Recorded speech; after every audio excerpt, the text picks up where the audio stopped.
सीधी जिले के सांसद विधायक जिलाध्यक्ष मंडल अध्यक्ष समेत कई नेता बीते दिनों से राजधानी भोपाल में डेरा डाले हुए हैं। सूत्रों से मिली जानकारी के मुताबिक जिसके चलते बीजेपी के नेताओं के बीच आपस में ही घमासान मचा हुआ है। सूत्रों की माने तो बीजेपी संगठन मंत्री ने इस विषय को गंभीरता से लेते हुए बीजेपी जिलाध्यक्ष को तलब किया है। वहीं इस मामले में प्रदेश कांग्रेस कमेटी के महामंत्री ज्ञान सिंह ने सीधे सीधे आरोप लगाते हुए कहा कि बीजेपी के नेताओं की इस लड़ाई में आम जनता पीस रही है। वहीं उन्होंने कहा कि सीधी जिले में कानून व्यवस्था पूरी तरह से चौपट हो चुकी है। प्रदेश महामंत्री ज्ञान सिंह जी के साथ और आज हम उनसे पूछेंगे कि लगातार ट्रांसफर और पोस्टिंग को मन मुताबिक बनाने के लिए जो भाजपा की नीति चल रही है, दमनकारी नीति चल रही है, इसमें कहीं जनता न्याय से वंचित ना रह जाए। तो आज जानते हैं उनकी क्या राय है इस बारे में। देखिए, जब से भारतीय जनता पार्टी की सरकार बनी है तो नेताओं जो नेता लोग हैं और खासकर विधायक, मंत्री, मिनिस्टर पूरे प्रदेश में अपने सुविधा के हिसाब से कर्मचारियों को, अधिकारियों को पोस्टिंग करा रहे हैं। अब जब अपने सुविधा के हिसाब से पोस्टिंग कराएंगे तो जनता को कहाँ तक न्याय मिलेगा, ये एक सोचने वाली बात है। लगातार हर विधानसभा में रेत उत्खनन होता जा रहा है और वहाँ माफियाओं का बहुत ही तांडव जारी है, जंगल राज जारी है। कहीं न कहीं पुलिस प्रशासन भी मन मुताबिक लाया गया है, जो कार्रवाई नहीं हो रही है। तो इस जंगल राज के बारे में आपकी क्या टिप्पणी है? देखिए, मैंने पहले ही कहा कि यदि मन मुताबिक ट्रांसफर होंगे, एसपी बैठेंगे, कलेक्टर्स बैठेंगे, एसडीओपी आएंगे, टीआई आएंगे, तो वो विधायक और मंत्री के लिए काम करेंगे और इसका असर सीधे जनता पर पड़ेगा। आज जो अवैध उत्खनन हो रहा है वो उसका पैसा कहाँ जा रहा है, किसके किसके पास जा रहा है, ये सब पूरी जनता देख रही है। यहाँ तक कि हमको जानकारी मिल रही है कि जो रोजगार सहायक और सेक्रेटरी होते हैं उनकी भी पोस्टिंग लगातार अपने हिसाब से, जिससे जनता आएगी बाद में एहसान जताएगा कि ये काम मेरे द्वारा किया गया है। ये छोटी मानसिकता है और इस तरह की मानसिकता को लेके जो राजनीति कर रहे हैं वो क्षेत्र का विकास कभी संभव नहीं है और इससे जनता को लगातार परेशानी का सामना करना पड़ेगा। हाल ही में आपने सुना होगा कुरवा महिला हत्याकांड, जिसमें एक महिला की आपत्तिजनक स्थिति में मृत्यु हो गई और सोन नदी में उनकी लाश पाई गई। अभी 15 दिन से ऊपर हो गए, पुलिस को इस बारे में कोई सुराग नहीं, क्या हत्या कैसे हुई है, ना ही कोई आरोपी पकड़ा गया। इस बारे में कोई टिप्पणी आपकी?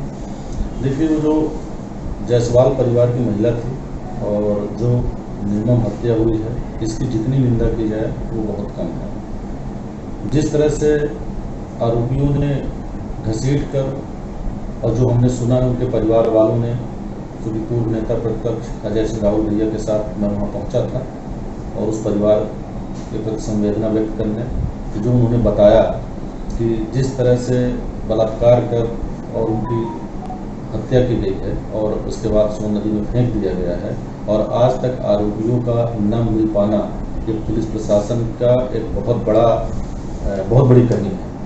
और राहुल भैया ने तो वहाँ एसपी से बात किया था और एसपी से बात करने के बाद उनको निर्देशित किया था कि जल्द से जल्द आरोपियों को पकड़ा जाए और एसपी ने आश्वासन भी दिया था कि हम जल्द से जल्द पकड़ेंगे। शायद मेरी जानकारी में ये भी है कि 10,000 रुपये का इनाम की घोषणा एसपी के द्वारा की गई थी, लेकिन आरोपियों को न पकड़ा जाना ये कि सवालिया निशान है।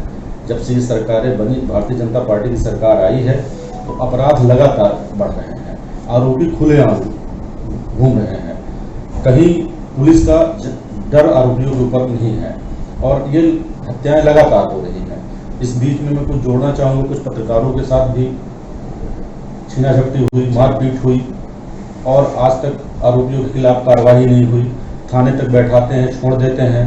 पत्रकार जगत और पत्रकार जो होता है, चाहे वो इलेक्ट्रॉनिक मीडिया हो और चाहे वो प्रिंट मीडिया हो, वो लोगों तक पहुँचाता है। पूरे समाज की जो एक आवाज़ है वो लोगों तक पहुँचाता है। यदि उसके ऊपर हमला हो रहा है और यह पुलिस प्रशासन कार्रवाई नहीं कर पा रहा है तो ये एक निंदनीय है। इसकी जितनी निंदा की जाए वो। अंत में सवाल, आगे आने वाले समय में कांग्रेस किस हिसाब से आगे काम जारी रखा जाएगा? कांग्रेस की तरफ से क्या नीति अपनाएंगे आप? देखिए, हम लोग हमेशा भारतीय जनता पार्टी सत्ता में है और हम लोग विपक्ष की भूमिका हमेशा से अदा कर रहे हैं, जब से विपक्ष में आए हैं। और जब तक जनता हम लोगों को विपक्ष में बैठाएगी तो हम अपनी विपक्ष की भूमिका अदा करेंगे। अभी 15 महीने की सरकार जो कमलनाथ जी की बनी थी, आपने देखा होगा कि जो कमलनाथ जी ने वादा किया था, चाहे बिजली की बिल की बात हो, चाहे कर्ज माफ़ी की बात हो, चाहे कन्या विवाह की बात हो, बहुत सारी ऐसी योजनाएं थी जो उन्होंने क्रियान्वित किया, राशि बढ़ाया और बहुत सारे हमारे कार्य प्लान में थे, आगे वो करने वाले थे। लेकिन एक चुनी हुई सरकार को, जनता की चुनी हुई सरकार को जिस तरह से उन्होंने जन बल धन के बदौलत गिराया और आज फिर उस कुर्सी में काबिज हुए हैं और काबिज होके जनता का शोषण कर रहे हैं। मैं आपके चैनल के माध्यम से बताना चाहूँगा कि सीधी जिले में, सिगरौली जिले में यही मुख्यमंत्री आके सिगरौली जिले को सिंगापुर बनाने की बात की। आप अभी जोगीपुर से आगे जाइए, रोडों की स्थिति इतनी खराब है कि सीधी से सिगरौली पहुंचने में 6 से 7 घंटे लगने लगे, जबकि 2 घंटे का रास्ता है। रास्ते में कहाँ गाड़ी आपकी रुक जाए, कहाँ पे जाम में आप फंस जाएं, कोई भरोसा नहीं है। आप सिंगापुर की बात करते हो, अरे मैं तो ये कहता हूँ कि कम से कम चलने लायक तो रोडें बना दीजिए। सीधी की जो सांसद हैं, हमेशा मैं उनके ऊपर आरोप नहीं लगा रहा हूँ, लेकिन मैं एक सवाल कर रहा हूँ। हो सकता है आपके चैनल के माध्यम से वो सुने तो उनको बुरा भी लगे, लेकिन इसकी फिक्र मुझे नहीं है, मुझे जनता की फिक्र है। वो हमेशा रेल को लेकर और सड़क को लेकर हमेशा तस्वीरें खिंचाते नजर आती हैं। पिछले 5 साल पहले यही मधुरी में आपने देखा कि रेलवे स्टेशन का उन्होंने लोकार्पण किया, शायद प्रभु केंद्रीय मंत्री थे सुरेश प्रभु जी, और वो आए भी थे, लेकिन आज तक क्या हुआ? तो ये सब दिखावे की राजनीति कर रहे हैं। ये मुझे चाहे जो भी कुछ करना पड़े मैं करूंगा और उनके नेता को करके सत्ता तक पहुंच जाएंगे। बहुत बहुत धन्यवाद। ये थे ज्ञान सिंह जी, प्रदेश महामंत्री कांग्रेस से, कद्दावर नेता, उनके वक्तव्य रहे हैं। बहुत बहुत धन्यवाद।